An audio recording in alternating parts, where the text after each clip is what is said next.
Hello, hello, hello, everyone. Miami, here we are. The first late night experience Formula One. It feels weird to not be getting up and instantly going into Formula One for a weekend. It's what we've had for China, Japan, before that in Australia as well. Just felt like I was getting out of bed, rolling out of bed, getting onto the computer straight away, getting set up. Whereas I've had all day to slowly build up and kind of wait for the Formula One to be on top of us. And it's finally here. How are we doing, everyone? Hello, Alfie. Hello, Christopher. Hello, Ian from Stockport. Have I been to Stockport? Maybe. Rings a bell. Hello, Rick. Long time no see. Indeed, Sally and Jamie, of course, the absolute OGs in the chat. How are we all feeling then? In India, it's 2 a.m. Jeez. Yeah, I feel like this is the sweet spot maybe for me. Get all day, little bit of build up, feeling it out, getting ready. Actually, I've just been editing a video all day. I'm not going to lie to you. Trying to get out a video earlier on in the week. It was the video that I was trying to get out a couple of weeks ago, and then Nico Hulkenberg put in an absolute twist in the tail, so I had to re-edit it. But it should be out either this evening or very early tomorrow morning, because I don't want it to obviously interrupt with any of the Formula One stuff that is going on.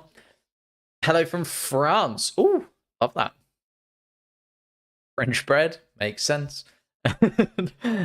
Ali O Oreo. This race a few middle of the night ones. Ooh. Molly so excited. Vincent excited. Stefan. Top games indeed. 1 a.m. in Pakistan. Well. We've got a real mix. Lovely stuff. Thank you guys for joining us. Leave a like, subscribe, all of that good stuff. Sure you know what to do by now. You've been on YouTube long enough. We're on our way to that silver play button. Let's get in there. But yeah, should we get into some build up, a little bit of predictions, maybe chat about some of the drivers that we're likely to see do well and not so well? Let's have a little look at the driver standing first. I know I've seen a couple of people talk about predictions in the chat, but let's talk about last time out and build up to it a little bit, because I think we're getting a nice hierarchy that we can start to build our predictions off of, if you know what I mean. So looking at the championship right now, clearly Red Bull have the fastest car. Clearly Ferrari have the second fastest car. If you add the 6 points of Ollie Behrman to Carlos Sainz, assuming that Carlos Sainz would have come 7th in Saudi Arabia, but he'd have probably come even higher than that, because let's face it, he is a little bit faster than Ollie Behrman. Ollie Behrman being in his first ever Grand Prix. I feel like Carlos Sainz would be equal, if not above, Charles Leclerc.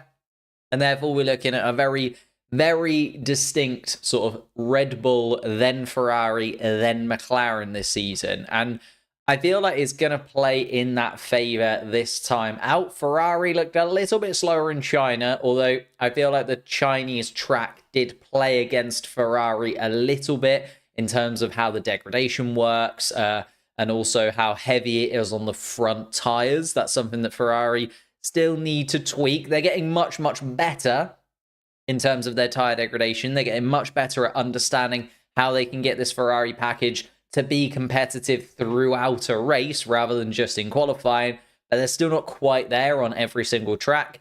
And I think you can say the same thing about McLaren. You know, we had Bahrain and Saudi Arabia that looked a bit 50-50 for McLaren at best. Then we've come to tracks they're a little bit more competitive on, and we've started to see that actually, once they adapt and once they're on a track they're more comfortable with, they do start to pick up a lot more points. Lando Norris, Oscar Piastri looking a lot quicker in the last 3 Grand Prix than they did in the first 2, in my opinion. That's put them 5th and 6th. Oscar Piastri, I'm still a little bit curious about. He's had some really good races this season, but last time out in China, it did feel like he was just a bit off the pace. Obviously, it was his first time racing in China. Maybe that was it.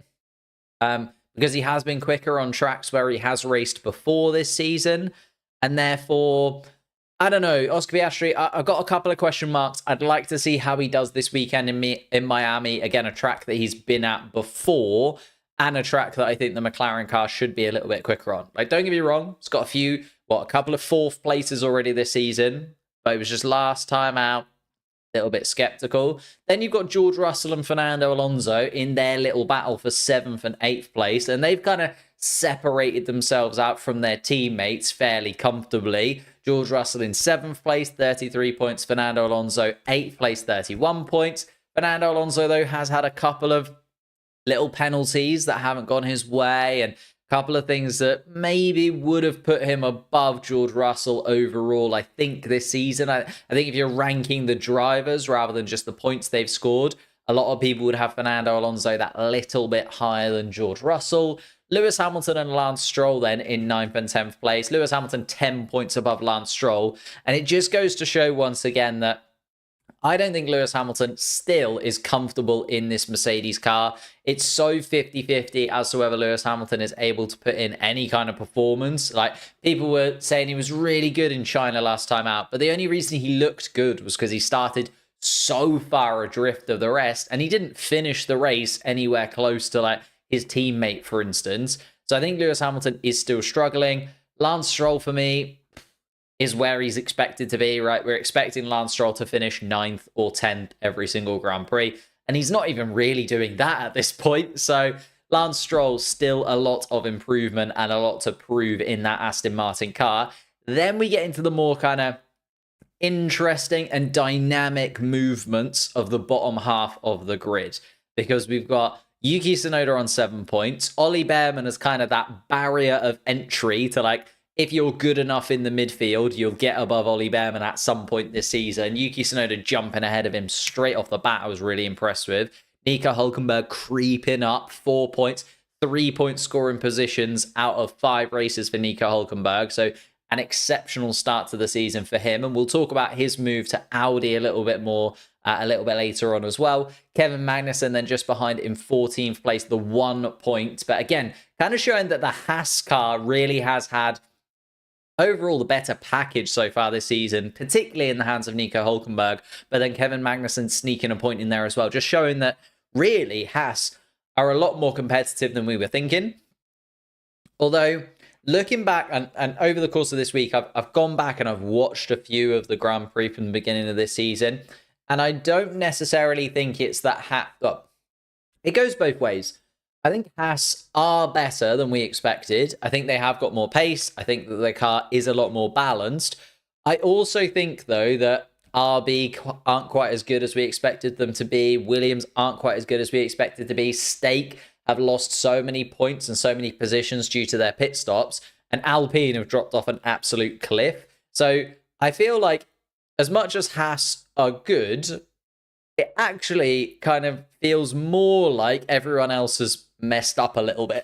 Like, not to take away from Haas, because they deserve the praise that they're getting. They deserve the points that they've got. It does feel like Williams could have done more if they didn't have a really tough winter break. RB could have done more, again, if they didn't have to do all of the changing around from AlphaTauri to RB. And it felt like that actually took away a lot of the time that they could have been focusing on the car. And Stake, similarly, like, there's so much going on behind the scenes at Stake right now, so many things changing, that if they'd have had just a clean winter break with no kind of weird interactions going on, they probably would be ahead of the Haas car. So it just feels like Haas are doing the right thing at the right time. They've started the season incredibly strong. Whether or not they'll continue that, I'm not so sure.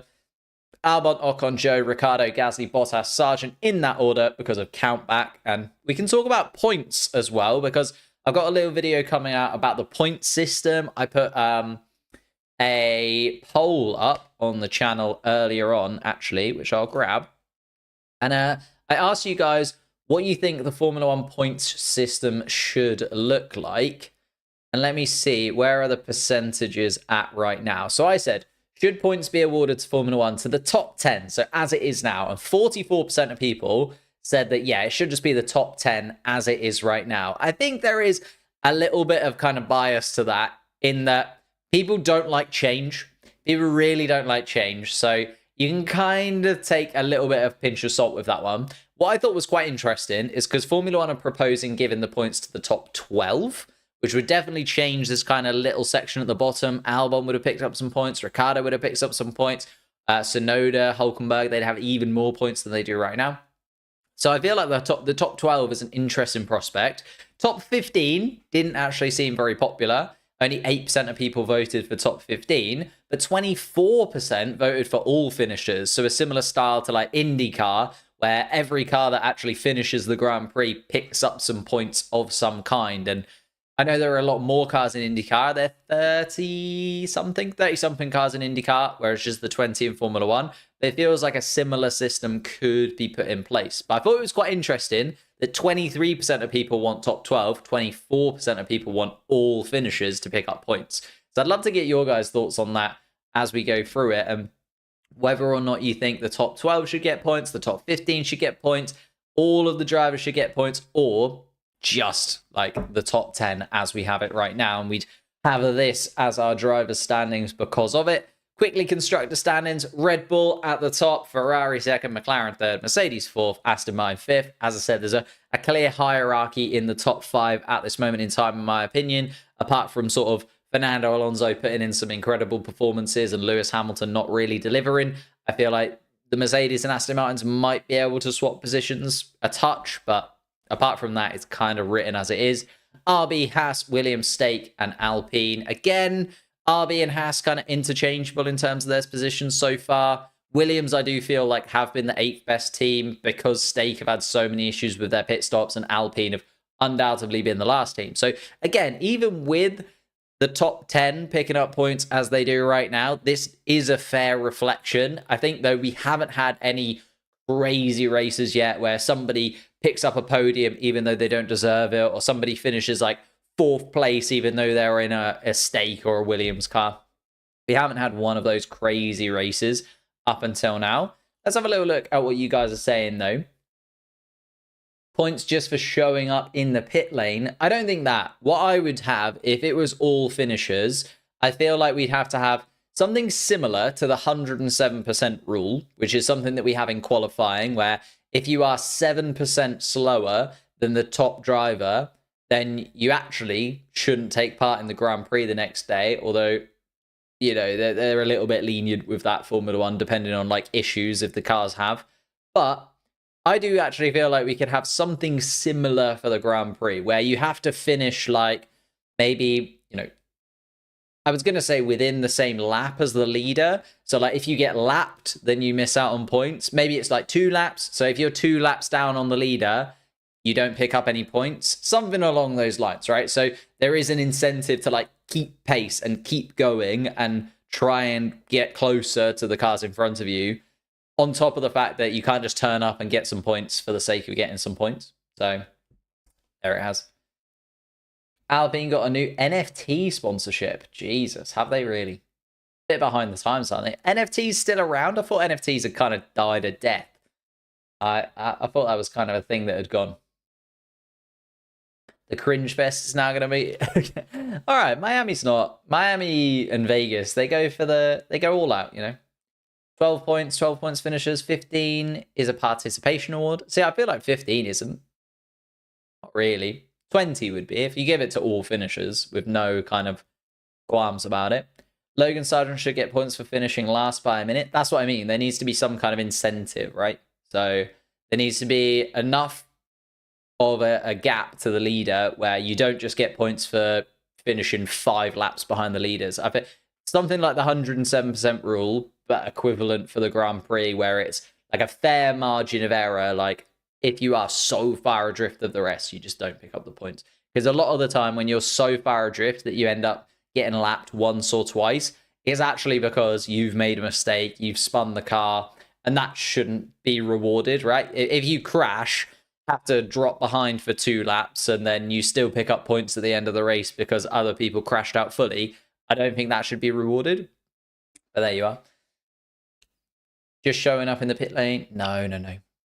Made a video for the analysis of the standards would have changed. That's very true. I did see that video. I do really like Mr. V's Garage at the minute. He's coming up with some banger concepts. Like, he did that ELO video, And I was like, that is a sensational video. Like, if I'd have thought of that idea, I'd have been very, very happy. But also, not sure I'd have had the expertise to be able to put it together in the way that he did, to be honest with you. All the finishes in the same as giving a kid a participation certificate, not good. Top 10, Q3 and quali should get points. Yeah, that's fair. Q3 kind of gives that idea of like making it through to Q3 has that meaning behind it, right? Whereas if you turned it to everybody, maybe that Q3 appearance doesn't mean as much because you're not starting in the points. Like you're just starting in the top 10. Doesn't quite have the same panache about it. How people wasn't expected to have such a bad start. Don't understand why. I mean, they were kind of they was expecting it to be bad. They weren't expecting it to be this bad because they did have to completely redesign their chassis. Effectively, what happened last year was they were trying to run the car lower and lower to the ground because in the wind tunnel, they'd been running the car at a certain height. Then when they got it onto the track, they realized they couldn't run the car at that height without it porpoising and absolutely losing all downforce on like high speed corners and bits pieces like that. So they were having to run it higher and higher, and that was just taking away all of the aerodynamics that they'd designed in the wind tunnel and effectively made all of their aerodynamic improvements to the car null and void. So they had to completely restart for this 2024 season. I was expecting them to, be worse. I was expecting them to be further off the top 5, which is saying something. They weren't exactly right up there. But I was expecting them to be further off the top 5, but they have been really far off the top 5. It has to be said. Shall we get into some predictions then? And I will get the predictions up on my phone. Remember, if you want to get involved in the predictions and get yours shouted out, I put out a community tab post for you guys earlier on in the week. And then after that, you have to get your comments in, get your predictions in, and no cheating. None of this waiting until qualifying and then getting your predictions in afterwards. Got to get your predictions in when you see the post for the first time. Is Singapore my favorite track? It is indeed my favorite track. What's everyone else's favorite track? I feel like Singapore and Canada just have like a little, I don't know, there's something about them. They click with me. I think Canada, because of that race that Jenson Button won, like the longest Formula 1 race ever. I just remember watching that as a kid and sitting there for like hours on end. Spain, Spa, and Brazil. Brazil, yeah, of course, Brazil. Interlagos, yeah. Everyone's just going for Brazil now. Brazil, Interlagos, the only track worth talking about. Fair, makes sense. Let's do it then. To Dork, Max Verstappen wins the Miami Grand Prix. Crazy. Although, I've got a Logan P1 just afterwards. Hamilton, if it rains. F1 guy. Miami is not really a rainy place, especially this time of year, right? I thought Miami was one of those places in America, like a bit like California, where rain is like very, very rare. But I might be completely wrong. Hope for Logan to get some points. Alvaro, he's in the chat. What did he put? Verstappen, Perez, Sainz, best team Red Bull, surprise Hulkenberg, struggle Hamilton. Worst team, Williams, street circuit. So it might mean another chassis write-off. Oh, that is a tasty take, but also something that Williams cannot afford. I did a video on it just before the Chinese Grand Prix and really looked into the money that they've lost over the course of the first half, or the first 5 races this season, with the crashes in Australia, then the crashes in Japan, and they cannot afford it. Like, they are already running on absolute zero in terms of this season after the winter break that they had. If they have to put together another chassis that has to come all the way back to the UK before going out to Imola, I think they might actually just crumble as a team. I think they might just miss the Imola Grand Prix and just be like, no, not this time. We'll be back at round 8. See you later. Goodness me. Yeah, everyone's going for... It's not hurricane season. Well, there you go. Yeah, everyone's gone for Brazil. It's short. Spa, more obvious because it's longer. There. Philippines. 4:21 a.m. Goodness gracious.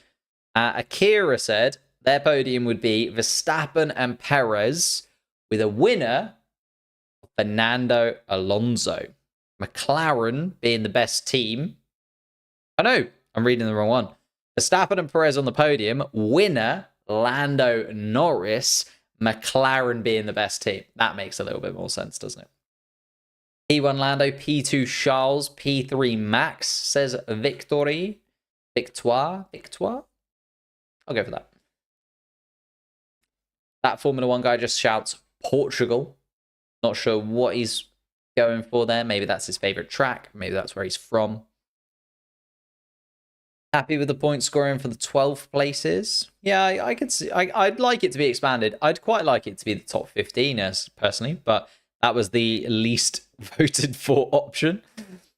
Surprise, Valtteri Bottas gets in the points. I don't think that's delusional. I think the stake team have been close to points enough that they would have been able to maybe pick up some. Like, particularly Valtteri Bottas had a couple of races where he's been on the fringe, had it not been for really, really horrendous pit stops that cost him.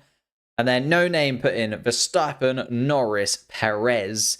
Best team Red Bull. Struggle Charles Leclerc. Of course, he did crash out here a couple of seasons ago. Surprise Esteban Ocon. Or he crashed during qualifying is what I mean, because we're in a qualifying session. And worst team, Williams. Ooh, nobody's got faith in Williams this weekend, is what I've realised. Williams have zero faith in Williams getting through. Not him has arrived. Some final ones. STB says Verstappen, Sainz, Leclerc. Oof. Double Ferrari podium would not be good for Sergio Perez. Sergio Perez getting there. Ed Sheeran talking about Ipswich and Norwich. As a Norwich boy, I really would like Norwich to get into the playoffs, not going to be honest with you. But here before stake, give Bottas a 72-minute pit stop. Still faster than Monaco. Very true. Made a short on that. And then people had a go at me saying it's not a pit stop if you retire. So now I'm going to do another short on the actual longest pit stop. And we'll see where we're at. Everyone thinks Logie Bear will crash. I mean, I can understand it. Top 15 would degrade the value of points so much, even top 10. I'm thinking top 15, but then we also allow maybe another couple of teams in. Maybe a 24-team grid. Maybe an Andretti car towards the back of the pack. Although that's looking like 2028, isn't it, for Andretti and General Motors to be able to get their engine sorted and ready. And I feel like we're not going to see an Andretti car for at least another, 3 seasons, unfortunately. Max Charles Perez. Okay. I can see it. Everyone's feeling Ferraris on the podium. Not too many people going for Norris. Couple of people in there, though. No one going for Oscar Piastri. Just kind of goes to show that even when the McLaren is good, no faith in Piastri quite being at the level of Lando Norris yet. Although he has outdone his teammate a couple of times this season, as I said before. Wouldn't completely count him out. Max gets a bad pit stop. Red Bull will be the flop team with a £50,000 fine for causing a pit lane incident. That is so specific, JD. Is it unbelievably specific? Like, I mean, if you're going to put a bet on it, you'd probably get some pretty good odds, because that is a madness. Back in the day, we were way more mechanical failures. That's very true. But then we adapted. Because of that, we went from the top 6 getting points to now the top 10. So, like, we have adapted the point system before. I think that's what people are scared. People are like, no, don't change it. Changing it would be bad. And it's like, we've changed it before. Like, it's changed quite a lot throughout the years. We've also introduced a lot more points just in general. Like, if you think we had the 2014 double points race, we tried that. Okay, it was a bit of a flop, and therefore we didn't have it ever again. But we tried that. We tried giving a fastest lap point, and nobody really has any qualms with the fastest lap point, but that's just kind of a weird extra point that someone randomly gets.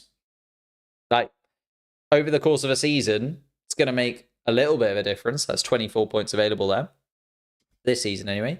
And then we've also introduced sprint races, which also kind of randomly give 8 to 1 points to the top 8 teams. So the thing is, though, all of those only give extra points to the teams that are already fighting at the top. So they are in initiations, right? Initiations? No, they are innovations on the point system that we have introduced, a couple of which are still around. Like, we still have sprint races, we still have the fastest lap point, and everyone's kind of accepting of those now. So you just got to give it a couple of years, right? We change the point system, make it a little bit more fun. I want positivity, right? I want more points, because then there's more to talk about. There's more excitement. There's more racing that really matters. There's a bit more going on towards the back of the pack. And people are like, oh, but count back. It already matters if you get 11th over 12th, because blah, blah, blah. It doesn't, because if there's one race like Hungary or Australia last year where it's absolutely mad and everyone is completely out of position because half the grid is destroyed, then one random driver who might have been 20th for every single other race might pick up a 4th place finish, jump all the way to the top of the standings, and then suddenly finish like 15th when they've literally finished 20th every single Grand Prix. Imagine if Nikita Mazepin, right, in 2021, at like one of the bonkers Grand Prix that we had, Hungary 2021, imagine if Nikita Mazepin picked up like a 5th place finish because like Max Verstappen has more damage, can't continue. Lance Stroll wipes out another couple of drivers. Like, imagine that happens. Then we'd be very annoyed, because nobody likes that Nikita Mazepin would have got more points. Nobody would have liked if Nikita Mazepin finished above like Mick and Latifi and like maybe even I can't remember who else was there. Was it Albon? Was it Albon at that point? Was it still Russell? Still Russell then, wasn't it? 2021. Like, imagine if Mazepin finished above all those. You'd be like, he doesn't deserve that. Can go both ways. Can go both ways is what I'm trying to get at. There is nuance to this. Why can't I watch the highlights on YouTube? Because it hasn't happened yet. YouTube is innovative, don't get me wrong, and YouTube, they're very quick to get the highlights up, but they cannot get the highlights up before the highlights have happened. Lewis on the podium, could see that. Giovinazzi. I feel like Giovinazzi would have... I feel like Giovinazzi finished in the top 15, probably quite a bit. I feel like Giovinazzi would have probably one of the drivers that like benefited if the points went down a little bit further. When will sprint qualifying start? Very, very soon. So let's get ourselves set up, shall we? We are about a minute off it starting. Of course, 12 minutes for the first sprint qualifying session. All of the sprint qualifying sessions a little bit shorter than the full Grand Prix qualifying. Made quite a difference in China, although China is a little bit of an awkward formation lap / out lap. So I don't know if it will make too much of a difference here in Miami that the qualifying sessions are squinted down to 12 minutes, 10 minutes, and 8 minutes rather than the full sessions that we get in qualifying. Max Fosh, I get that a lot. I get Max Fosh almost constantly in the comment section, but you know what? I'm fine with it because if people comment, it raises the algorithm, and I'm like, that's fine. You can say Max Fosh on every single video if you want to, because it's going to get me more views in the long run. Anyhow, shall we get started then? We are underway for the sprint race. Charles Leclerc is going to be the driver to get us underway here in Miami in the blue Ferrari. This is something that we haven't talked about yet. Do we want to talk about this blue Ferrari? Looks quite red to me. I think it was they hyped it up way too much. They hyped it up so much. And then actually, it was like, no, we are just going to stick with effectively a red car, to be honest. The state car's coming out. Zhou Guanyu, Valtteri Bottas just behind. There's Lance Stroll joining them on track as well in the Aston Martin. A lot to prove for Lance Stroll, in my opinion, but we'll see how he gets on.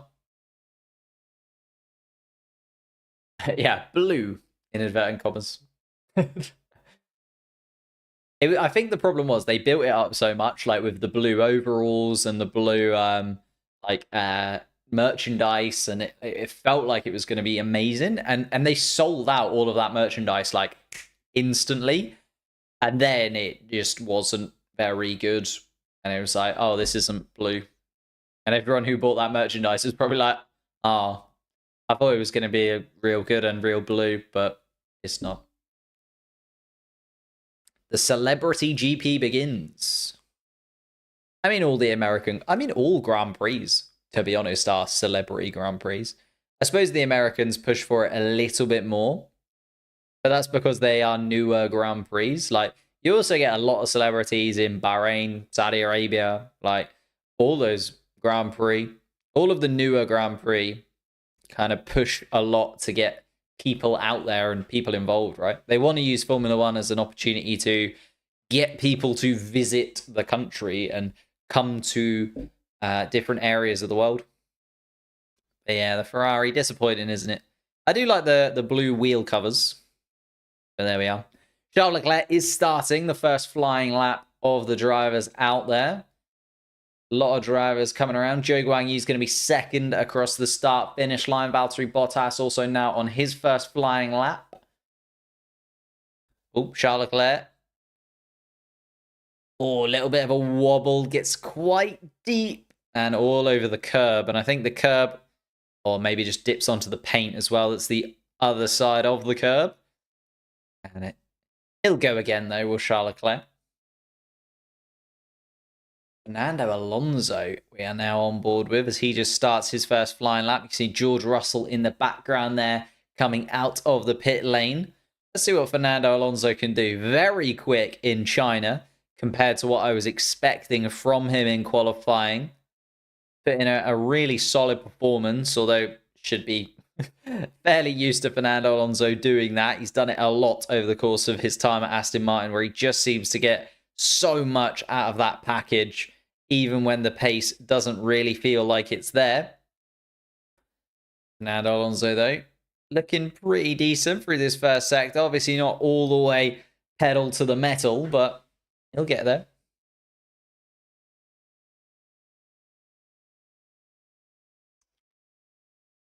Ooh.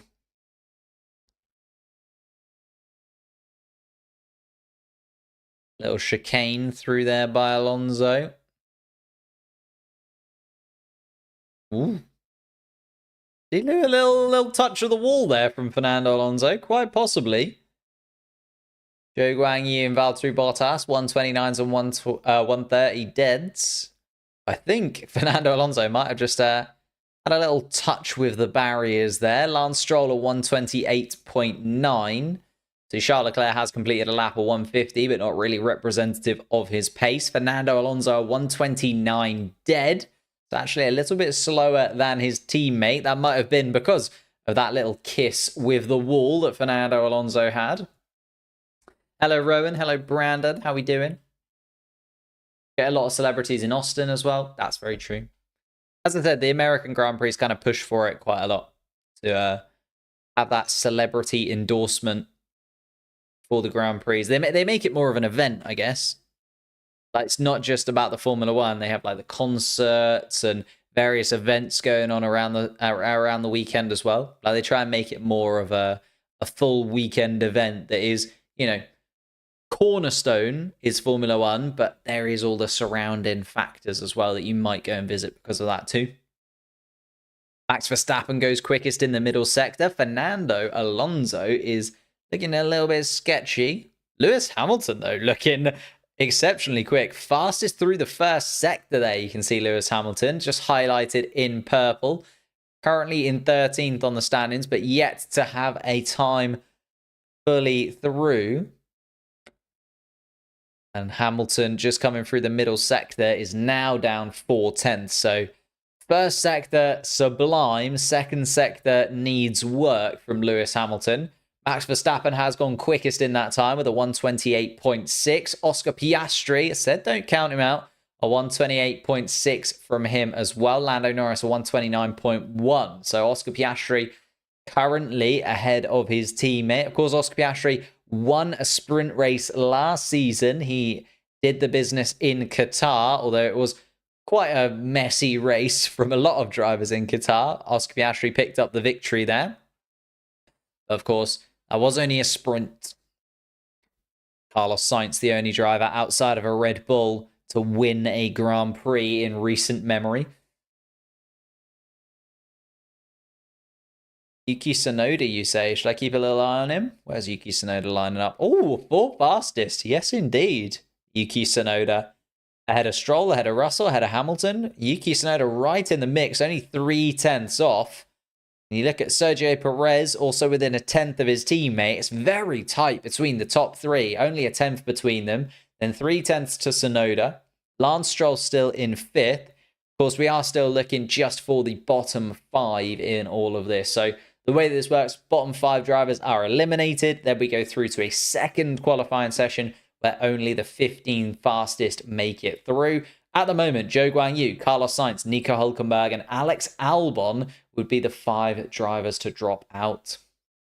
Driving by the track right now. That is so cool. Can you have like a little look? Is there any way you can like have a little peek?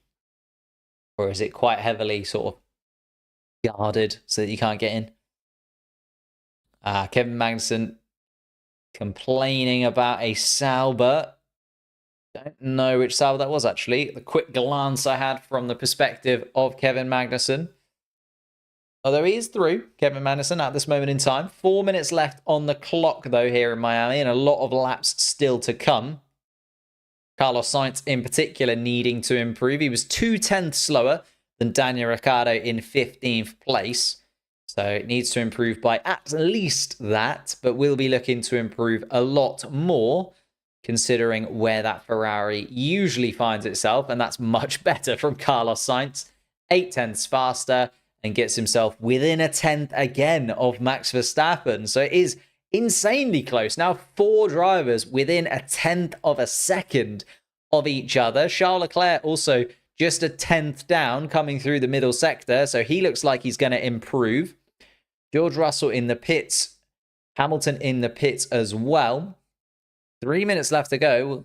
Interesting to see if these drivers come back out again. They are 7th, 8th, 9th place Fernando Alonso in the pits too. But there is Lewis Hamilton coming out. Charles Leclerc also goes 3rd fastest. We've now got 5 drivers within a 10th of a second at the top of the timesheets.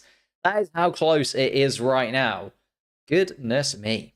Yuki Tsunoda, best of the rest outside the Ferraris, Red Bulls, and Oscar Piastri. Lando Norris is one I've got a little bit of an eye on. He is running, though, just coming around turn 7 is Lando Norris. The Visa Cash App RB of Daniel Ricciardo. Of course, a special livery for this weekend for the RB team as well. And it is much more of an upgrade, you would say, than the Ferrari Blue.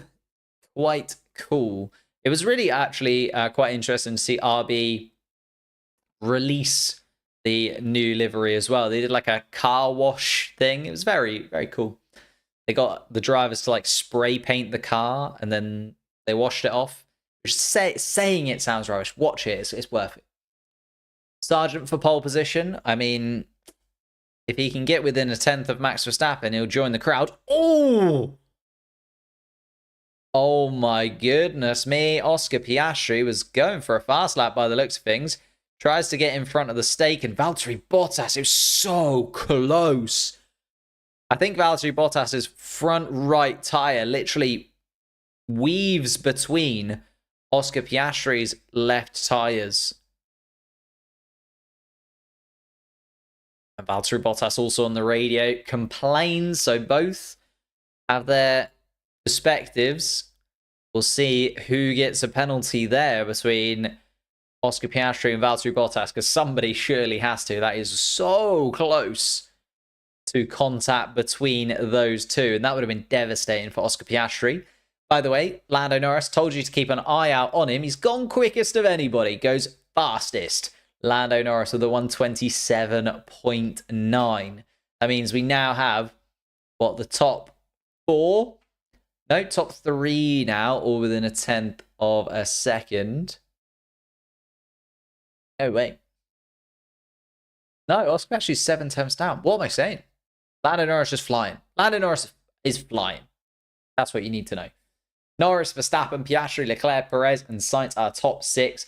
The Ferrari, Red Bull, McLaren mix that we expect. Esteban Ocon, though, going best of the rest in 7th place right now, has taken that position from Yuki Tsunoda. I stand corrected. Kevin Magnussen goes 3rd fastest of anybody. And the track does seem to be coming towards the drivers at this point. We've got Bottas, Ricciardo, Sargent, Hülkenberg, and Albon fighting for their lives. Daniel Ricciardo going 5 tenths faster than his current best time. Zhou Guanyu is in the pit lane, so it looks like Zhou Guanyu is going to be out of this one because everybody in that bottom 5 looking to improve. Nico Hülkenberg has also gone green in the 1st and 2nd sector. Yuki Tsunoda improves to 8th fastest. Daniel Ricciardo then slots in just behind his teammate in 9th. That does drop Zhou Guanyu into the bottom 5 and out of qualifying. Hamilton in 10th then, and not particularly safe. Nico Hülkenberg goes 14th and just about squeaks through. But there are still Bottas and Sargent and Albon going. George Russell just goes 4th fastest of anybody with a good lap for the Mercedes team. Logan Sargent across the line stays in the bottom. Albon stays in the bottom 5 too. Valtteri Bottas is not on a fast lap coming into the pits. And Pierre Gasly, can't even see Gasly on the standings. Oh, Gasly's just coming down to turn 17. Fernando Alonso, though, on an absolute rocket of a lap and goes 2nd fastest. Scratch that. Piastri takes it from him. Gasly coming around the final couple of corners then. Is he on a fast lap? No, he comes into the pits. And that means Albon, Gasly, Zhou Guanyu, Valtteri Bottas, and Logan Sargent are out of this one. So both Williamses, both Saubers, and an Alpine drop out of the 1st round of qualifying. The McLarens have themselves a 1-2 on the medium compound tyres at the start of sprint qualifying. Alonso also in the top 3. All of those ahead of Max Verstappen, our current world champion and championship leader. Kevin Magnussen with an absolute bonkers lap for the Haas team in 5th place. George Russell then comes home in 6th. Both Ferraris side by side in 7th and 8th. Sergio Perez in 9th. Yuki Tsunoda, Daniel Ricciardo, Lewis Hamilton, Lance Stroll, Esteban Ocon, and Nico Hülkenberg will all be taking part in sprint qualifying too. Coming up in just a few minutes' time. Cars just making their way around back into the pit lane. Oh, we're on board with Alex Albon. Was there something? He got his lap time deleted. He went straight on the chicane, just made a mistake down there into turn 14, 15, and 16. Alex Albon just made a little mistake. Got on the brakes a little bit too late. Ended up going over the chicane, then round it. Wow, who'd have thought it? The 5 eliminated drivers for teams with 0 points. Very true. Very true. I don't know. We've seen Lance Stroll eliminated. We've seen Lewis Hamilton eliminated. Like, it sometimes happens. Don't get me wrong. I suppose if you're a betting man, makes sense. Ocon is flying this year. Ocon does look pretty decent. Yeah. I was expecting Gasly to have the advantage, considering how well Gasly finished the end of last year. But then I suppose with Alpine completely changing the car, it's kind of reset the standard, and Ocon has taken to this season a little bit quicker than his teammate. Red Bull didn't even go for a 2nd qualifying lap. I mean, when you know, right? When you know. Don't need the practice, does Max Verstappen. Just there. What's the difference on the medium tyres? The symbols are different. Some have a little line across them. What does that mean? That means they're a used set of medium tyres as opposed to a fresh set. So if it's got the line through it, it means when they were put onto the car, when the car came out of the pit lane, they were a used set of tyres. Ocon to Audi or Mercedes? I'm going to not say anything there because I've got a video coming out tomorrow, which might point to one of those things happening. I'll let you find out which one then. Imagine if McLaren gets pole again. I mean, I'd absolutely love it. I would absolutely love it.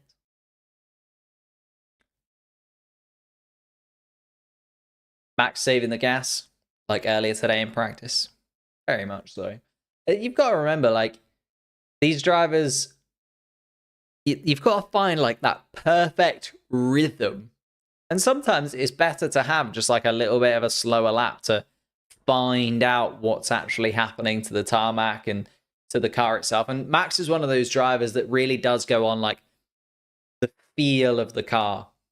As much as he's really good at understanding the data side of things and giving feedback in terms of metrics, he does have that kind of innate feeling for the car. It's one of those things that separates Max Verstappen from some of the other drivers on the grid, in my opinion.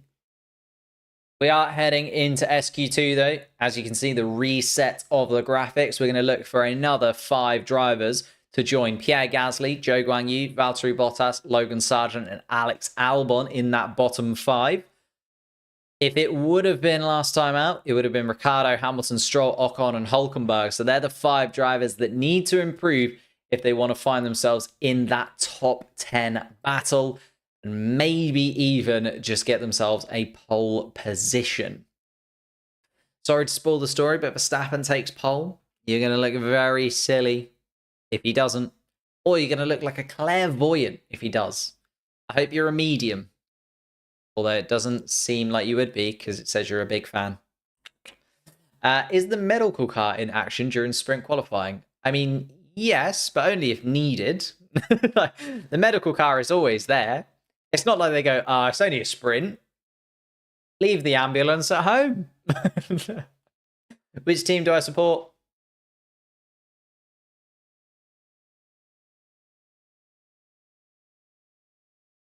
Max on intermediates would make it into Q3. That would be interesting. That would be fun to see, I'll be honest with you.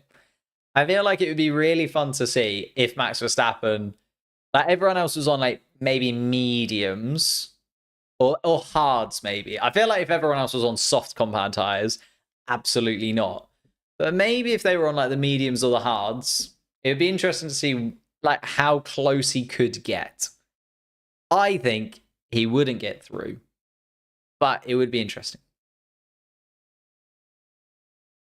Medical car should be the Aston Martin as well. Does it still do the thing where it flips between Aston Martin and Mercedes? I'll be honest, I haven't really paid too much attention to the medical car over the course of the season so far. But a good question nonetheless.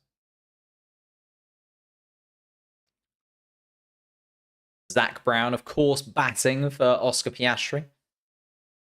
And wants Valtteri Bottas to get some sort of penalty. I mean, Valtteri Bottas is already out of qualifying. Poor guy. Thank you, Clash, for subscribing. Appreciate it very much. Are you excited for the Senna film on Netflix? I am. I'm also really excited to see the Brad Pitt Formula One film. I don't know when that's actually coming out. We had so much kind of hype for it. They were filming at Silverstone and like kind of building up to it, and then I haven't really seen anything about it since. Like, there was a lot of videos about it going around like last year, and then it's just kind of died down a little. Is it still happening? Is Lewis Hamilton still in it?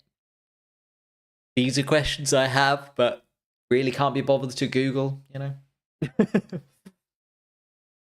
Anyway, let's get going then. A minute has gone already in SQ2. That's how quickly it can go in these qualifying sessions. We've got Hülkenberg, Magnussen out on track, Sergio Perez, Lance Stroll, Daniel Ricciardo, Fernando Alonso, Esteban Ocon, Charles Leclerc now coming out of the pit lane, followed by Lewis Hamilton. A little bit of a queue forming in the pit lane, the standard practice for a Formula One qualifying session now. Carlos Sainz coming out behind Lewis Hamilton, but just giving himself enough space to eventually come out. There you go. George Russell then behind him, again, waiting. And eventually will come out. Kevin Magnussen is going to get us underway. 8 minutes on the clock in sprint qualifying. Probably only a couple of laps each at a push in this one. I think it's to do with the actors' strikes. That is a very good point, Josh. That is a very, very good point. Yeah, that might have been the case. Paying homage to Ferrari this weekend with a soft blue illumination behind you. Unfortunately, that doesn't change, but yeah, I'll take it, Anne. I'll take it. Here we are then. We're on board with Sergio Perez, of all people.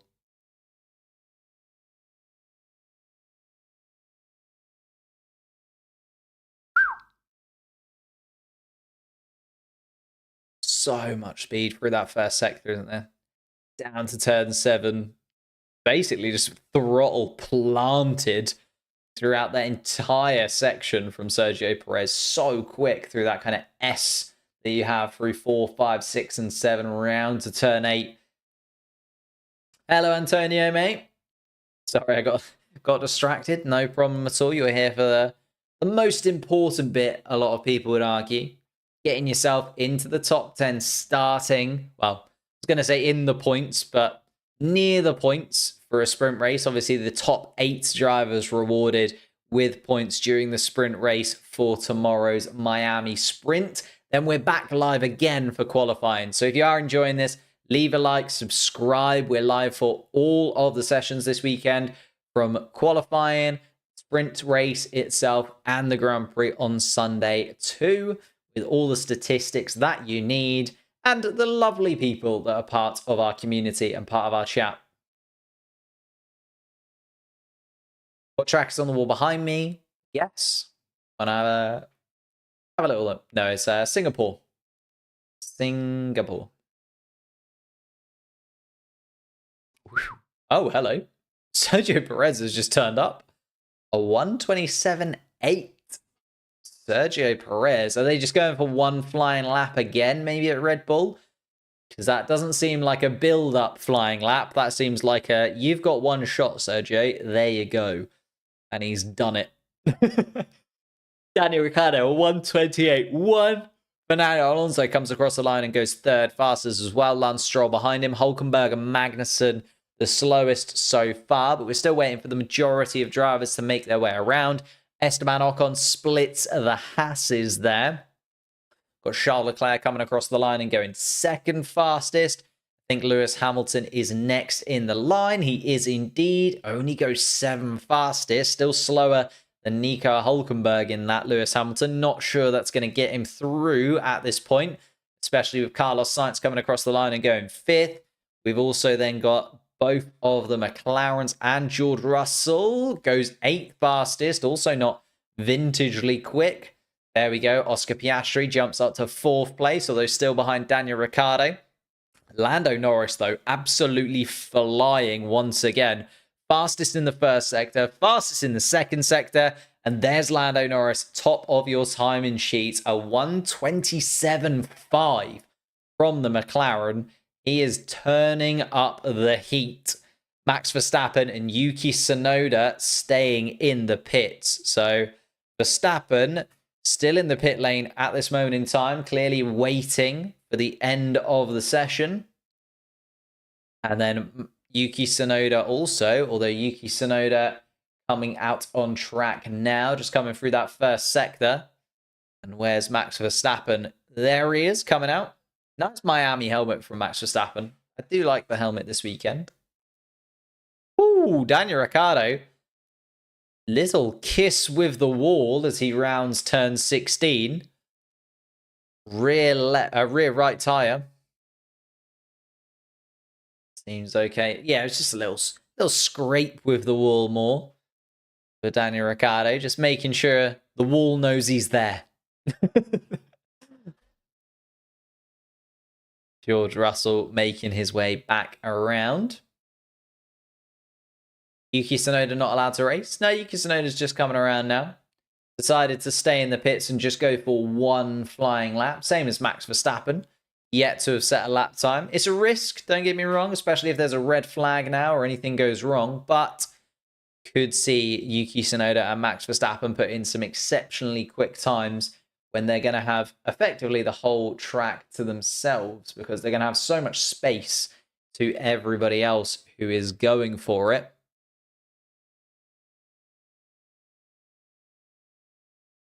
Yuki Tsunoda actually just letting Kevin Magnussen disappear in front of him down the straight.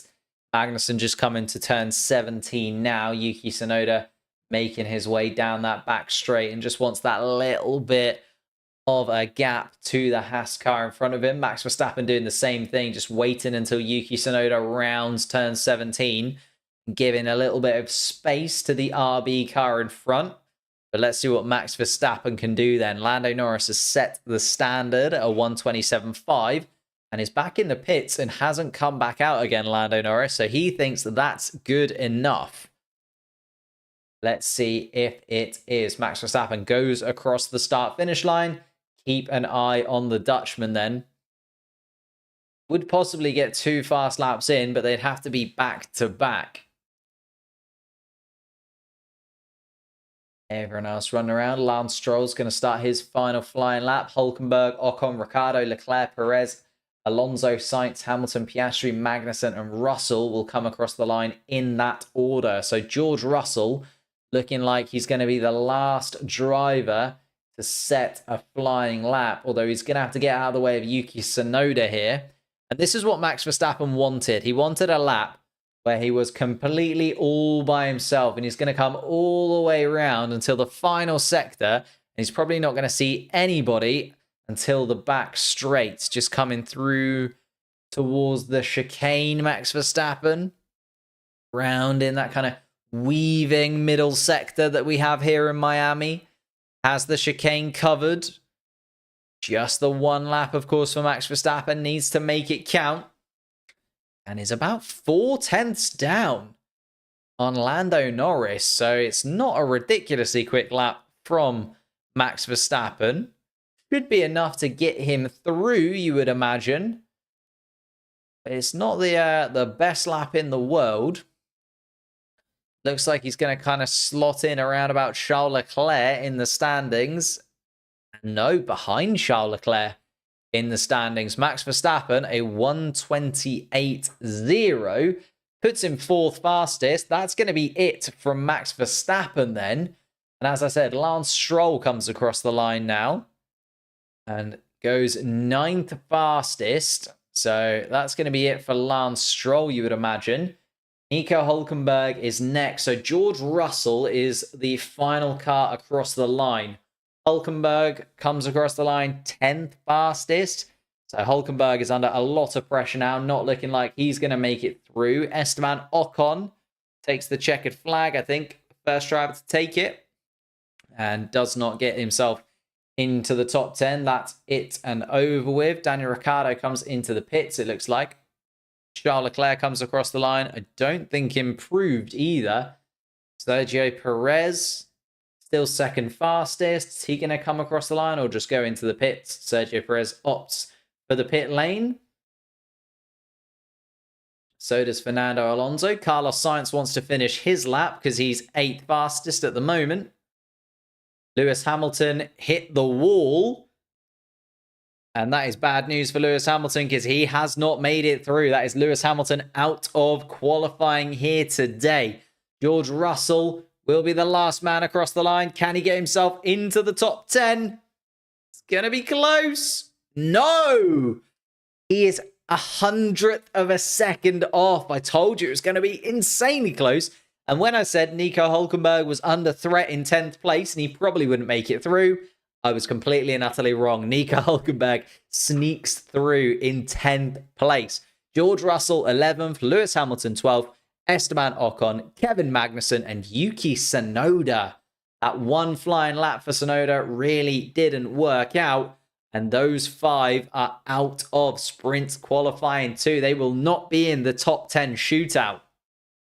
Russell, Hamilton, Ocon, Magnussen, and Tsunoda, of course, joining Gasly, Joe, Bottas, Sargent, and Albon.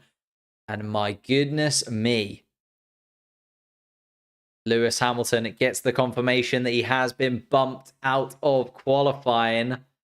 Hulkenberg 2025 Red Bull seat. I don't know if you've heard the news, but Nico Hulkenberg has been confirmed for Sauber in 2025. So unlikely that he's literally signed a contract a week ago, and then he decides to rip up that contract and go to Red Bull. That would be an exciting transfer market. Don't get me wrong. I'd be well up for it. I'd be more than happy for Nico Hulkenberg to jump up into the Red Bull alongside Max Verstappen, especially considering Audi did so much to bring him in.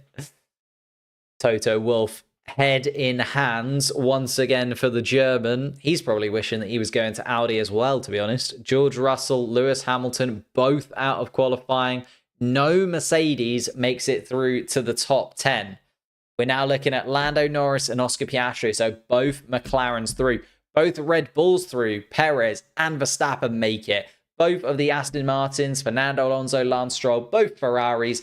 And then the two drivers in the mix, Daniel Ricciardo with a 5th place right now. He would be more than happy to start in 5th place tomorrow.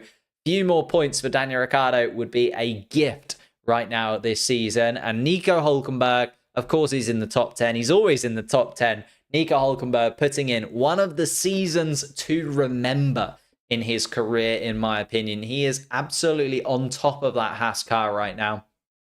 3 points finishes in 5 Grand Prix so far for the German. A new contract with Sauber confirmed for 2025 and Audi in 2026. He is absolutely living the dream, is Nico Hulkenberg at this point. Goodness gracious me. Top 10 indeed. In the order that they came in, Lando Norris, Sergio Perez, Charles Leclerc are top 3. Max Verstappen in 4th place. Only one flying lap for the Dutchman though. So expect a little bit more to come. Then Oscar Piastri, then Daniel Ricciardo in 5th place. Oscar Piastri in 6th. Fernando Alonso and Carlos Sainz back-to-back Spaniards in 7th and 8th place. Lance Stroll does make it through. And Nico Hulkenberg sneaking through in 10th place. I'm sorry, but I see 4 Mercedes-powered cars in the top 10. Very true. Very, very true. It's kind of funny, isn't it? Like, we always think of the factory team kind of, or just factory teams in general. Like, I hear a lot of people arguing that, Alpine should be way better because they're a factory team, because they're powered by Renault. But the Renault engine is so bad.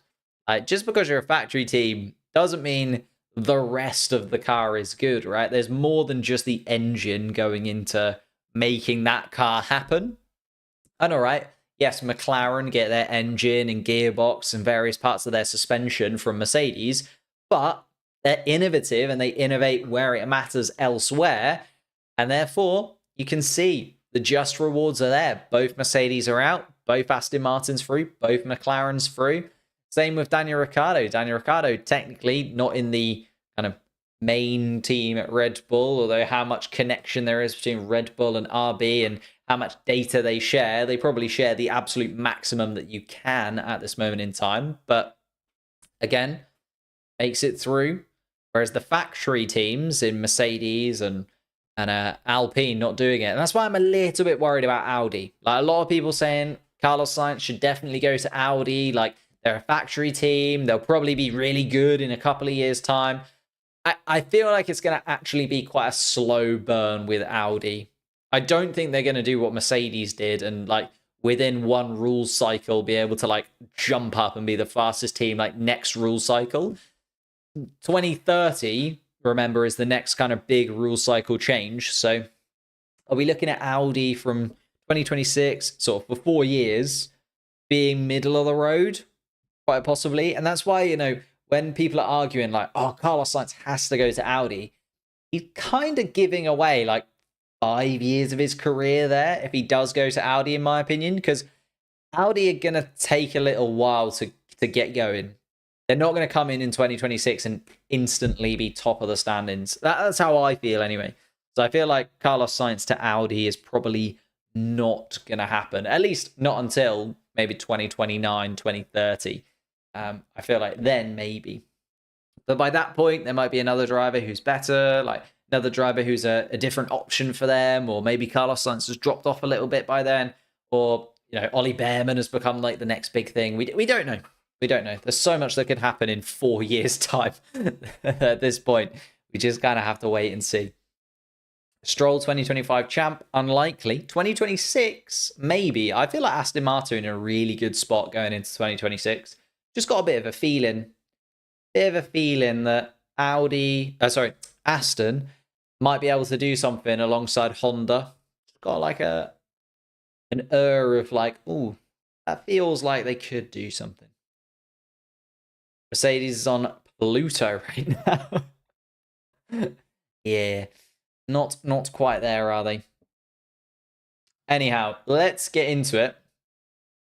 We are in the top 10 shootout for the sprint race tomorrow. And we are getting on to it. Ariosto becomes a member for 6 months. Thank you so much, mate. Max to Mercedes, Adrian to Ferrari, and Horner at Red Bull. So the Red Bull trilogy really does spread itself thin at that point, doesn't it? Where does Sergio Perez go? That's what my question would be, Ariosto. Where's the 4th pillar of Red Bull in that? Is he the 4th pillar? Probably not. Helmut Marko. Where's Helmut Marko go? Helmut Marko to Audi. That'd be interesting. The Audi driver program.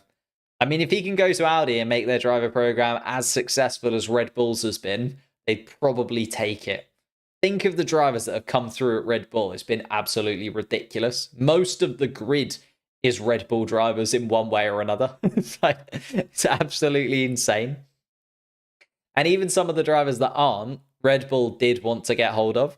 Like Red Bull were very, very close to getting Lando Norris. It was just that McLaren could offer him a seat a little bit earlier than Toro Rosso. Would have been AlphaTauri at the time in that like region. Yeah, it was just, there's a lot of drivers that were nearly Red Bull drivers as well.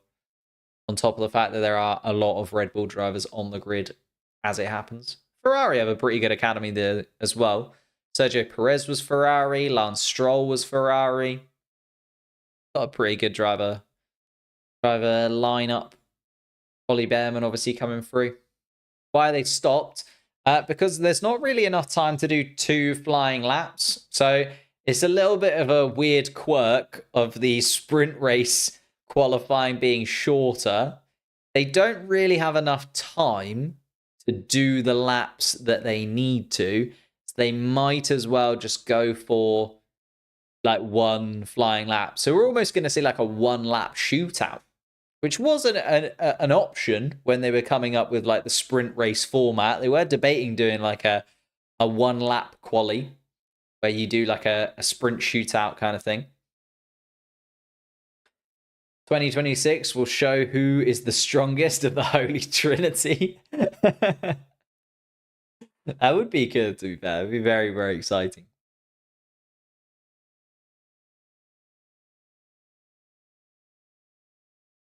Who would hypothetically win? Max and Mercedes, Leclerc with Newey, or Sainz at Red Bull? Right now, Sainz at Red Bull. The Red Bull car is already signed, sealed, delivered, right? In like 5 or 6 years' time, or maybe 3 seasons' time, you've had the 2026 regulation change and you kind of seeing where you're going. I think it would be close, I don't have much faith in Mercedes right now. Even with Max behind the wheel, like there's only so much you can do. Think about 2021. We know how close Lewis Hamilton and Max Verstappen are in terms of quality, or at least how close they were in terms of quality 3 years ago. So the fact that Lewis Hamilton has struggled so much with this Mercedes car in the last 3 seasons does not make me have much faith in Mercedes. So I don't think Max would be great going to Mercedes. That's why I don't think it's ever going to happen. Or at least, no, I don't think it's ever going to happen. I think Max Verstappen will just retire from Formula One at Red Bull because he's already said that he doesn't want to be around for the 2030 regulation cycle anyway. I genuinely feel like we could see Max get to the end of his contract in 2028 and just be done. He doesn't want to stick around for too long. which is fair, right? He wants to do other things, and he realizes that, like, as a sportsman, you've only got a very short window of a career, especially when you want to do all the things that Max Verstappen does. Like, he is so motorsport centric that he wants to win as many different trophies and accolades and various things that he can. That's why he also does the sim racing stuff, right? He wants to be the best at everything that he does. And he's even, sim racing at a really, really high level because it's just another form of motorsport that he can get away with competing in. I feel like he'll try and break all the records that he can, right? So he'll try and get to like 7 world titles, over 100 wins, all of that kind of stuff. And if he kind of ticks all of that off, I genuinely feel like we could see Max Verstappen just kind of bow out of Formula One whenever he feels like it, to be honest. He just drop out, maybe do some like, I don't know what he'd do. I'd do some like Le Mans 24 hours and things like that. I could see Max Verstappen having a go at all the other stuff going around. Anyway, should we focus in a little bit? Nico Hülkenberg is going to be the first driver across the line. Oscar Piastri last across the line. So one shot quali for everybody. Hülkenberg, Perez, Verstappen, Ricciardo, Stroll, Alonso, Norris, Leclerc, Sainz, Piastri in that order will be the cars coming across the line. Love to see Ollie and Ferrari. Ollie to Haas next season, I think, is almost guaranteed. And then it's just whether or not he can show his quality, right? Like we saw Charles Leclerc had an exceptional season at Alfa Romeo and he got the call up. Ollie Behrman just needs to kind of hold on until Lewis Hamilton retires or Charles Leclerc moves on. I feel like if he's good enough, he'll definitely be first choice. Hülkenberg coming around at turn 11. Sergio Perez also going pretty quick. Fastest first sector goes to Sergio Perez so far. Max Verstappen still coming around. Max Verstappen a touch slower through that first sector, I think. Oh no, a couple of times quicker. I was reading them the wrong way around. Ver and Per are very close to each other, aren't they? But yeah, Verstappen quickest through that first sector, just a touch quicker than his teammate. Purple sector for him. So late on the brakes, Max Verstappen. Through turn 11, 12, and 13. Really fighting that car as well. Hülkenberg comes across the line, sets the standard at a 128.4. Oh! Max Verstappen really does bounce around on the curbs through 14 and 15. That'll have cost him a chunk of time. Still quickest through the middle sector, though. And up on his teammate, Sergio Perez, who's put in a 127.8.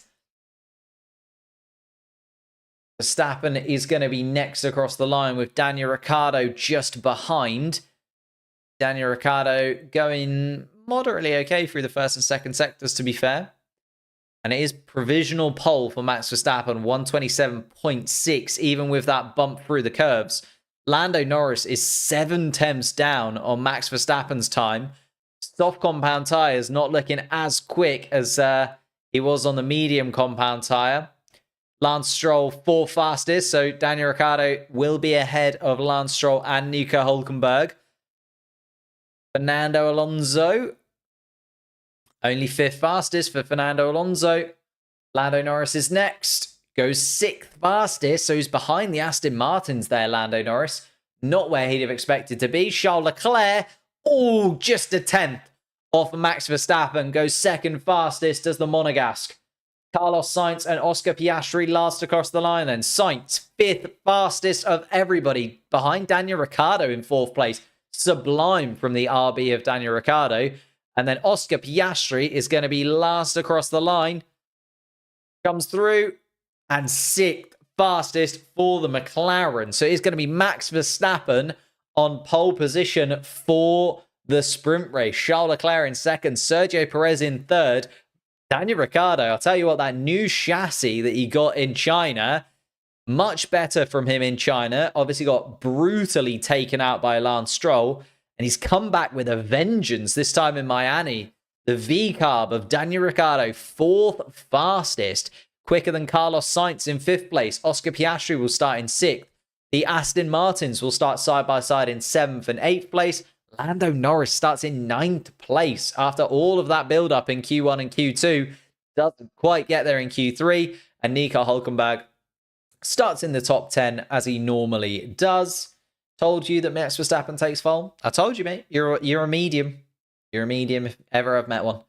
George Russell and Lewis Hamilton start outside of the top 10 in 11th and 12th place. Ocon, Magnussen, and Tsunoda also dropped out in Q2 with the Mercedes.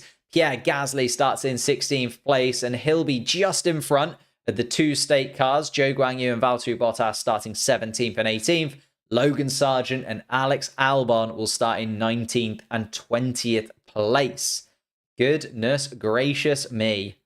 What a sublime qualifying from Daniel Ricciardo. Very disappointing, I have to say, from the McLaren cars. Was expecting a little bit more, but actually, when they got onto the soft compound tyres, just didn't quite come together.